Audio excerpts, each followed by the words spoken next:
Hi, welcome to another episode of Hot Takes. John Swinney at the moment is probably feeling confident that the SNP are still going to be the biggest party after the 2026 Holyrood election. However, there's still a long way to go, 14 months or so. And the rise of reform, for yes, it is still rising despite the momentary problem they have, may well upset the apple cart in a major way. Pollsters have suggested that reform will break through within the next 3 to 6 months and will completely change the electoral map in Scotland, perhaps permanently. Now, reform at the moment haven't really pushed a lot in Scotland. Tice was up there the other day, but they haven't really pushed a lot, but they're starting to. And increasingly, they're getting councillors. And once you start getting councillors, you're getting that local recognition, and it grows. People have had enough. People have had enough of the SNP, of Labour, of the Tories, of all of them. And they're looking for change. And, of course, there's only one change possible. And now, of course, with all this happening, you're getting people looking at the numbers, crunching the numbers and making intelligent predictions. It showed that the Nats are still currently firmly in the lead, but the gap is closing.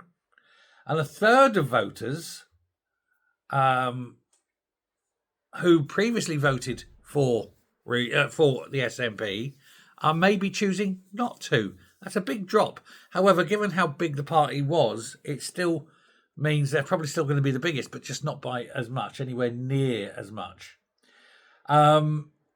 But while, of course, it still may just about save John Swinney's job, it may not. For a much reduced majority will still be seen as a loss, really, within the SNP ranks, and should reform upset them as hard as they think it's going to be. It could even be that reform and, say, Labour, or reform and probably the Tories forming the next government. If that happens, then Swinney's dreams of leading the SNP until 2036 are over. To be honest, I think they're over anyway. I don't think Swinney is the man for the job. It all seems to be swinging towards Kate Forbes. But there is a woman by the name of Ailsa Henderson. She's a professor from Edinburgh University. And she said the election is not high and dry as expected.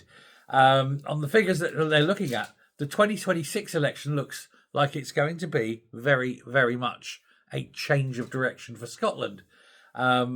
She said Scotland's always been a bit of a conundrum when it comes to voting because of the having more mainstream parties, but with the rise of reform now, it makes it almost chaotic. Good, like a bit of chaos, me. So see how it goes. It's up to the good people of Scotland, of course, but whatever happens, it's the primary goal has got to be get the SNP out. Let me know what you think. Thanks very much. Goodbye.